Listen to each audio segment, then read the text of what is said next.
And then there were 5. Hope you enjoyed. Okay, review of Sailor Moon Crystal episode 7. And Mamoru Chiba. Right now, and now that Tuxedo Mask is willing to tell Usagi everything past, and everything, I mean everything. I mean starting with the truth about what he is. Long ago, he was a kid. He was just an ordinary kid until his 6th birthday, where he lost his parent in a car accident. But then later in life, he started having, dreams about the legendary silver crystal, and this mysterious princess, this woman in this dream, this princess. But for some reason, he wants them. He believes that doing this, and by doing this, he could find out who he really is and what he really wants. Even if that means fighting Queen Bale's servants, and even working alongside Sailor Moon. However, knowing that Usagi is Sailor Moon, he wants to protect her. He wants to help her as best he can, but he's still trying to make it. But his heart right now is on what you call a deciding point, choosing between what he really wants, between Usagi, who's Sailor Moon, and his feelings for her, or the crystal, because he's trying right now, but he's being completely honest with her. That means he's trusting her with his secret. He already found out that Usagi is Sailor Moon, and that means he's willing to trust each other with the secret, even if it means being completely open. But there's a part of him that's wondering, why should he do this? Why should he do that? We all know the red strands of fate are tied together by destiny. But that's my opinion. What about yours? But you also have to understand that there's Usagi herself being the shock that the boy Maru, the same boy who's been teasing her all this time, is really the man that she really admires, that's been also saving her butt on this battle. That's herself. The fact that she's keeping this secret, especially from her friends, it's going to be very hard on her. But there's a part of her that really does care about Usagi, to the point where he really is confessing it, and she's keeping his secret. But she doesn't know whether to trust herself or not to keep this secret, especially from her rest of the Sailor Guardians.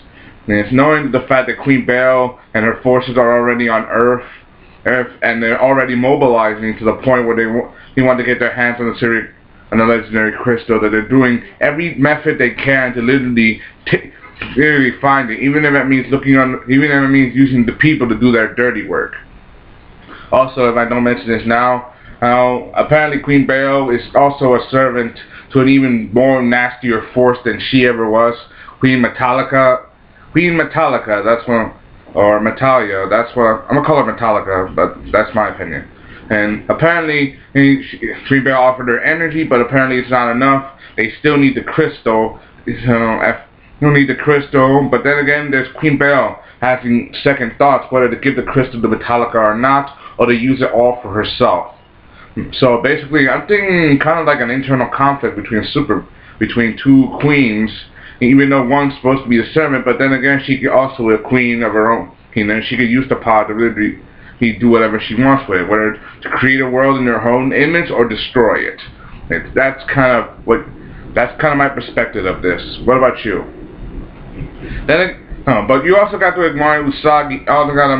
I think this episode in the beginning was more about the emotional side of Usagi and Mamoru, because now that they know who each other are, things are gonna get even more complicated and emotional than ever. Because now that they're knowing their secrets, it's gonna be even harder to control themselves, even harder to control their feelings. But now that they know about the other secret, but now they know they have to work together, otherwise they won't get the crystal or not. But then again, there's still some doubt, because Mamoru, he still wants the crystal to find his path, but Usagi, she wants to protect it. Then again, she's trying to struggle whether to doubt him or not, because of what Luna said, that he might be an enemy. But that's still depend on Usagi. We all know that she is a good girl and she wants to trust her instincts. And after all, she is the lame leader, but then again, there's still her emotional immaturity. But then again, there's still a little part of her that's very kind. And then again, and there's Maru, who's always been alone. Home, after all, the loss of his parents, but he still, he lost his parents. He still felt nothing because there's still part of him that's still missing inside. So I gotta give this guy a thumbs up for its emotional side, and also for the dramatic, like knowing that the bad guys are desperate. They use the townfolk as literally an army of evil, mind-controlling zombies. I think we've seen this before, but never on the. But the city is like overrun, and Usagi, she knows she has to step up. It means putting herself in danger. After all, she is the healer, and she has the moon wand. She does her best, and as she starts it, only have Zoisai showed up, and that guy, he is nothing. He is not going to make it easy on them at all. He's not going to make it easier for them at the slightest. He does not hesitate to destroy everyone and anything and everything around him just to get his hands on that crystal. And that includes Usagi and her friends, to the point where he was literally going to have Usagi at her knees, to the point of death, where he's going to literally kill her until one day a mysterious savior comes. And I'm not talking about Casino Match. I mean, he did save her. Remember, he did save her, but only get knocked down again. Then again, he's saved by the mysterious new Sailor V. We all know who that is. I'm not going to say it, but we all know who that is. And that's what I said in the beginning. And then there were 5. I got to give this episode some props for its more emotional side, because Mamoru, he never told anyone, but he's trusting Usagi because he knows there's something more about it. And Usagi herself, she's willing to keep his secret because she can feel the same thing. It's like pieces to a puzzle they each have, but they don't know where to fit. They don't know where each fit. It's like trying to fill the gaps, but having an idea where the gaps are. So basically, you get my concept. Not to mention the fact that Usagi took his locket.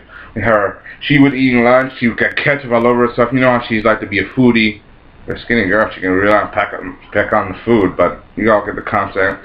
But she forgot her napkins.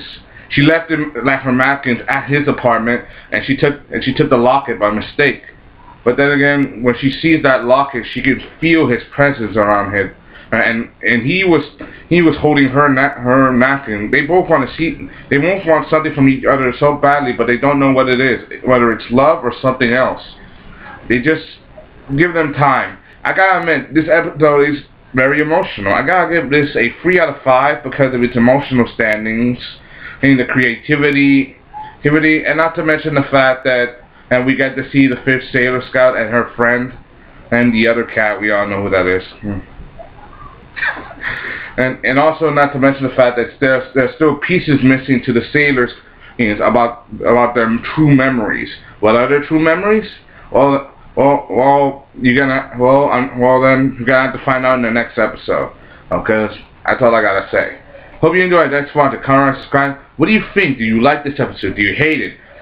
Hate it. This is a good episode, especially for the emotional, romantic value of it, especially the beginning. And especially the ending of it. So, hope you enjoyed. Next time, comment, subscribe. This is Sellavin, review of Sailor Moon Crystal, episode 7. Hope you enjoyed. Next time, comment, subscribe. Signing off.